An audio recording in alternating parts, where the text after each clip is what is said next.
John F. Kennedy's presidency really resonated here in the Mahoning Valley because this big population that was drawn in primarily by the iron and steel industry and its subsidiary makers drew people from all over the world.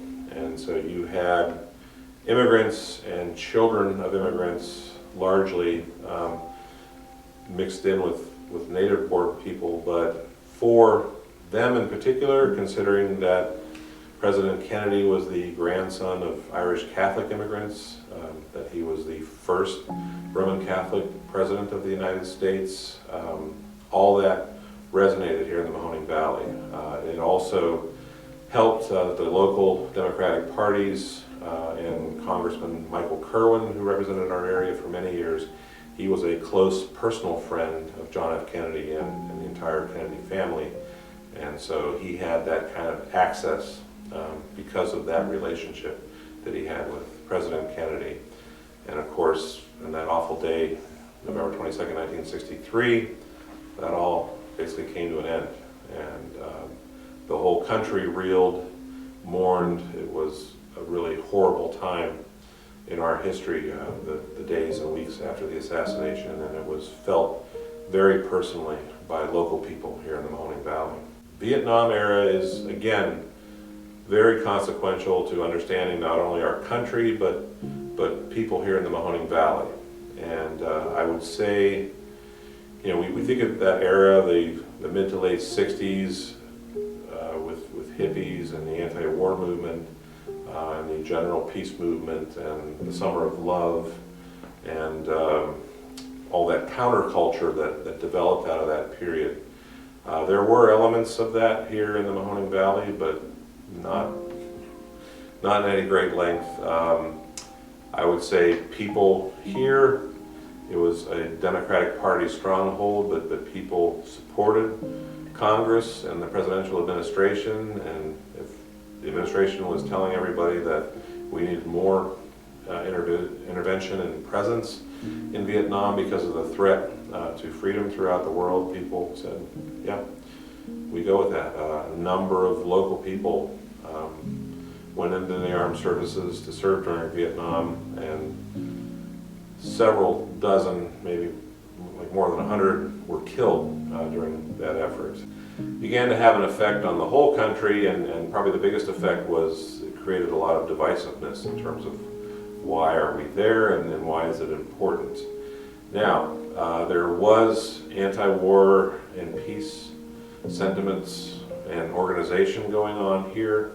You could say to some degree it was happening on the campus of Youngstown State University, as it did in many other campuses, but it never got to the point where it disrupted the school year or threatened the administration or faculty or the facilities.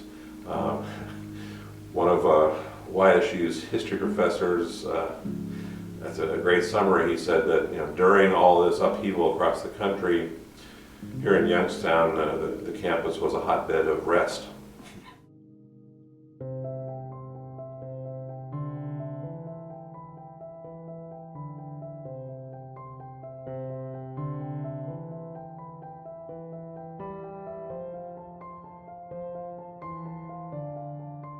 The Youngstown Playhouse stayed on a steady path of growth. A theatrical drama was not the best idea for January of 1964, but the Playhouse took a chance and trotted out a production of The Little Foxes. Vindicator critic Fred Childress was not impressed, as he called out the Playhouse production for failing to bring out the characters in the play. But better things were on the way in January. It was announced that Ella Gerber would return to direct the upcoming production of See How They Run. Gerber had a huge following with both Playhouse personnel and Playhouse audiences. This popularity led to her being signed as Director-in-Chief for the 1965-1966 season. The Youngstown Playhouse was reaching a peak in its popularity. The Youngstown Playhouse to me has been a place throughout my life where I could go either to watch entertainment or to provide entertainment. Since I was a very small child, I've been coming here to see shows and then started doing them. And to the community, I think it's one of our pillars. I think it's one of our institutions in this town. Going on 100 years old, I think Youngstown has supported this playhouse and needs it because of that. So I think it's one of Youngstown's great arts centers. When I was in my late 20s, I had not done theater before in my life, and I always thought it was something I would like to do. So I came and auditioned, didn't make the first play, but I got the second show, and ever since then it's just been, I've really been bit by the bug. It had a lot of good friends that came out of being here, and I cherish those experiences, and I'm glad that they happened. As 1964 moved along, it would herald other changes at the Playhouse. Paul Kimple would be hired as a new technical director, replacing longtime technical director James R. Harrington. Kimple would remain in the technical director position for many years and designed some of the best scenery ever placed on the Playhouse stage. On the office side, managing director Martin Magner would resign and head to California, leaving Gerber to pick up his duties temporarily. The spring of that year would see the stage debut of Jackson Moody in Take Her She's Mine. Moody was a towering figure with a booming voice who would go on to become one of the most successful Playhouse character actors in many years. The Women's Guild had become a vital part of the Playhouse family, raising thousands of dollars for the theater. To lead off the next Playhouse fund drive, the Guild launched a telephone campaign from the store window of a downtown Youngstown business. That campaign proved to be very successful. After Gerber's productions of The Miracle Worker and The Desperate Hours, she was on the move again, this time to New Zealand and New York to direct 2 productions of Porgy and Bess. At that time, she was the only woman to have ever directed the Gershwin classic. Meanwhile, Playhouse alum Biff Hartman landed a role in the Broadway-bound production of Everybody Out, The Castle is Sinking. Although the play bombed in pre-Broadway tryouts in Boston, Hartman got her first big break for her efforts. She was cast opposite Sidney Poitier in the upcoming film A Patch of Blue, and it made her one of the most sought-after film actresses in the country. As the summer of 1965 dawned, the Playhouse would hire a new executive director. Different from all of his predecessors, Bentley Lenhoff did not have the Broadway background the Playhouse was used to. What he did have was a thoroughly professional approach to all facets of theater. And he read an ad in the Billboard and it was this job, and he applied and he came for an interview. And they seemed to like him, and he thought the building was fantastic and it had the beginnings of a great theater. And you have to realize that Bentley had his own theater. We had built our own summer stock theater, and he was a manager, and he was very into bookkeeping and had a lot of skills. And of course he was from academia, and I think that appealed to the people at the Playhouse, and they just seemed to mesh. They liked what he had to offer, and what he liked was that theater should be professional, and he could see that this was not a little theater. It was going to be something big if he had anything to say about it.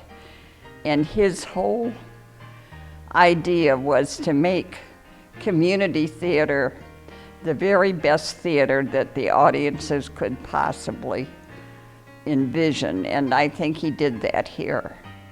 The new position created for him gave Lenhoff more power and range at the Playhouse than anyone who had preceded him.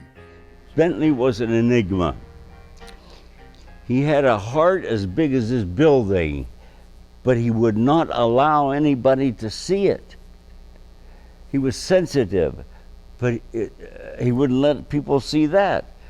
He only allowed people to see the hard outside covering of Bentley Lenhoff. I loved him, and people did. Some people did not. He knew his business. He knew how to sell this place. Bentley was great at in listing people to work. You know, he he enmeshed himself in the community, the big business guys community, and got them to come to the Playhouse, sell tickets, do a community support campaign, renewals. I know I worked renewal season ticket for many, many years here. I had telephones lined up all the way through the lobby. People came in, volunteered. Bentley. Bentley was able to get people to come and work here. He had this amazing talent. That's why he was such a great businessman, because he was able to get the big guys in here to raise the money. One of Linhoff's early creations was the establishment of a Playhouse Award, the Arthur Award, to honor volunteer work at the theater. Named for legendary Playhouse director Arthur Sercombe, the awards would be patterned after the Academy Awards. The Arthur Award was very, very interesting. He felt that the actors and the crew members, everybody should have some kind of formal recognition. Arthur Sercombe had been the manager, director, executive director before Bentley sometime, I don't know exact time. And Bentley had had conversations on the phone with Arthur. He really liked Arthur, and he felt that it would be a nice way to honor Arthur, so he wanted the awards to be named the Arthur. And so they were, but funnily, Arthur was not pleased. He was not at all. Evidently, he must not have left the Playhouse in good terms. I don't know. He did not want his name associated with the awards, but they were, and they have been, and they should be. The timing of the awards was significant, since Playhouse alum Biff Hartman had recently been nominated for Best Actress for A Patch of Blue. Season 43 had many high points, with the productions of Ah, Wilderness, Catch Me If You Can, and A Man for All Seasons. But the unquestioned highlight was the Playhouse production of Showboat.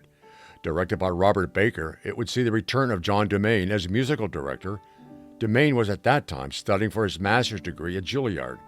The review by Fred Childress echoed the production's quality. The Showboat for Showboat is a work of art. So are the other sets, notably the Chicago World's Fair, complete with Ferris wheel in the background. I want Paul Kimple, Playhouse scenic designer, to take the first bow for the success of the musical, which the Youngstown Players opened Friday night under the direction of Robert Baker.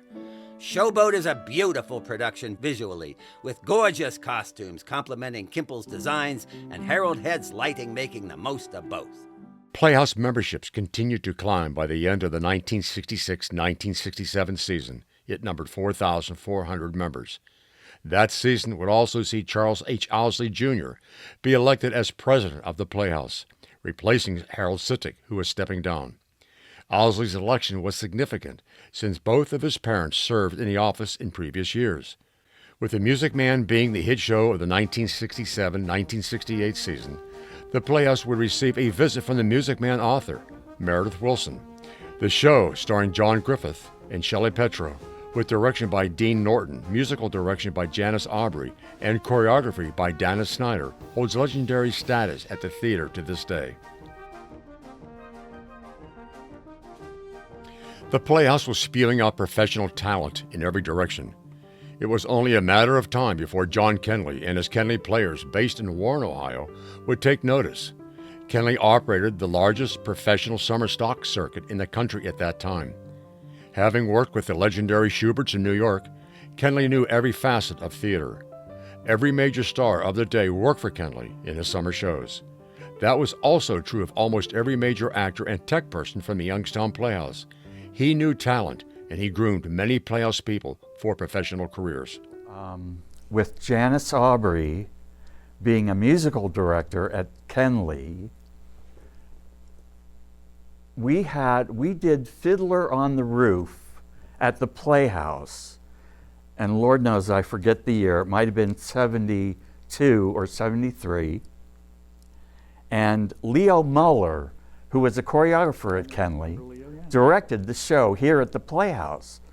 Well, they all encouraged me to go and audition for John, and for 2 years in a row, I took my Snoopy number, Supper Time, from You're a Good Man, Charlie Brown, and sang it and danced it for John. And he would sit there and say, "Darling, you belong in the theater."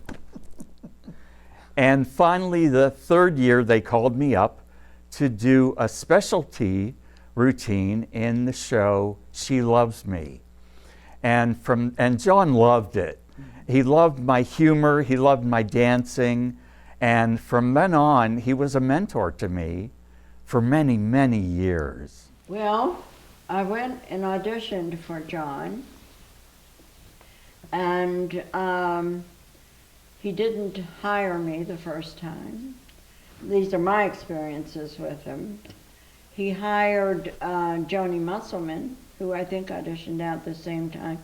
There were three of us who had just done The Three Princesses of Ababu at the temple in Kismet with Shai Loxon. I must I remember add. Shai, yeah. And we went and auditioned for John Kenley. And of course, I had 4 children. And little did he know that I needed a job. And so anyway, but I didn't get hired. Mm-hmm. But someone during the season broke their ankle. So he called me, and I went over and I did a show for him. Mm-hmm. And I was hired for 3 shows, and I don't remember all of them. One was Most Happy Fella, where I remember I lost my skirt on stage. There was a big flip over of me, and you land in a split, and the skirt made this beautiful circle, and he picked me up, and there I was with the skirt on the stage. Okay. And it was, everybody was laughing, everyone. And I picked up the skirt, and I twirled it, and I danced off stage. Well, you played the moment. I did indeed, yes. But anyway, then my dance captain saved me from being pink slipped because somebody was coming down, because I was hired for these 3 shows.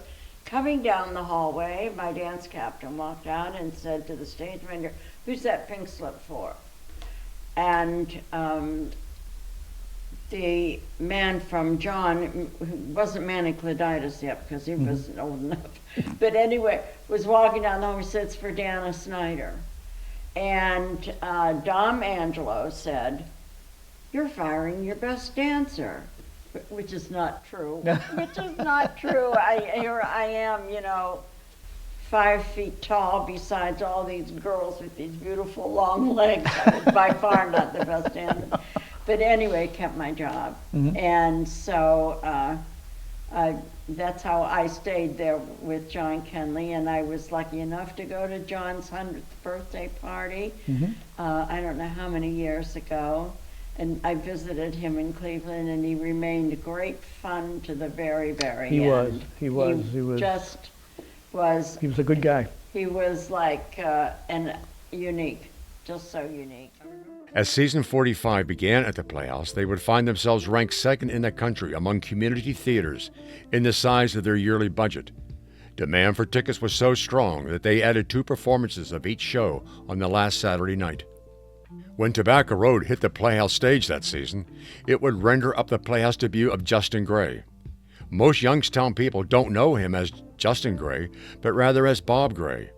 His great claim to fame at that time was as the old actor in the off-Broadway production of The Fantastics, but Gray would become a major acting and directing star for the Playhouse. By the end of that season, ticket sales were going through the roof. The annual season ticket campaign would net a total of 4,800 members. Season after season, it would continue to grow to 5,123, then 5,425 by season 48, and 5,632 by 1972-1973 season.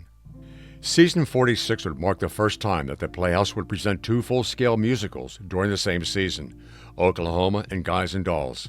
Oklahoma also would be remembered as the first and only time that Youngstown singer Maureen McGovern would audition for a Youngstown Playhouse show. She was turned down. She would join Biff Hartman as future stars from Youngstown to never appear on the main stage of the Playhouse. This season also had its sad note. Sylvan Einstein, who fought so hard for the Glenwood Avenue Playhouse location, had passed away. A fitting tribute was offered in the Curtain Time publication for Blythe's spirit. Quote, "This playhouse was built partly of mortar and dreams, steel and sweat, but mostly it was built of Sylvan Einstein. No one gave more in time or talent, or persevered more tenaciously when the outlook appeared dim. Certainly no one sought less credit when the deed was done." Unquote. Season 46 also saw great strides for the youth theater with successful productions of The Doctor in Spite of Himself, I Sincerely Doubt That This Old House Is Haunted, and Rapunzel and the Witch. Upcoming productions included The Dancing Monkey, The Frog Prince, and The Invisible People. Theater 70 would open in the arena, now dubbed the Curtain Call Cafe, with a production of Crawling Arnold, which would see the debut of longtime Playhouse star Chris Brown. Other newbies would soon come on board: Greta Schultz, Nick Leonelli, and Donna Smith. By early 1970, the Youngstown Playhouse would be ranked the third largest community theater in the country, relying on volunteers. Season 48 would see the hit musical Fiddler on the Roof, directed by Joe Scarvell.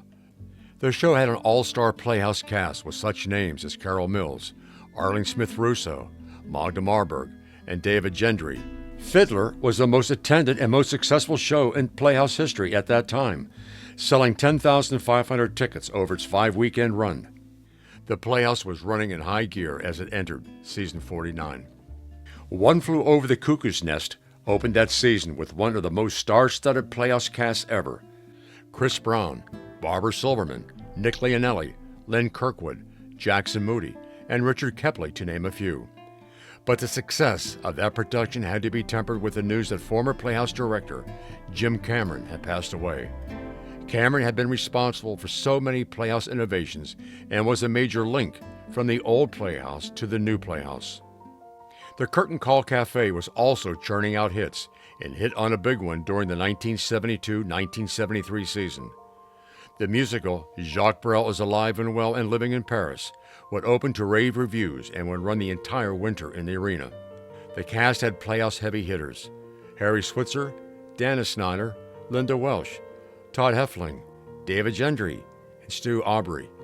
On the main stage, The Visit would open starring Wanda Lou Jones and John Abbey, but the top-notch cast was no match for some audience members. The play begins with a train arriving and disembarking a major character in the show. Don Brown, a faithful Playhouse attendee, had an abrupt critique to the show when he stated, quote, "The train should have never stopped," unquote. Heading into the summer of 1973, Antigone would open the College Repertory Theater in the arena. Although not quite the hit as previous shows, it would mark a milestone in one respect. It would introduce Youngstown audiences to an actor named Edward O'Neill. O'Neill, a Youngstown State University student at that time, would see a fruitful Playhouse career before moving on to much greener pastures. By this time, the Civic Children's Theater, which had been organized years earlier, was a busy, thriving organization at the Playhouse. Although not part of the Playhouse, they rented space and performed shows at the theater. Daytime shows for schools were popular at this time, and it was not unusual to see the Playhouse parking lot crammed with school buses, full of students to see the next CCTY production. The Youngstown Playhouse was now entering their 50th season. The first 50 years had been very good to the Playhouse. Audiences were crowding the theater, ticket sales were soaring, a new balcony had been added to the theater, and the Civic Children's Theater was getting students involved in all facets of the performing arts. The next 50 years was just about to begin.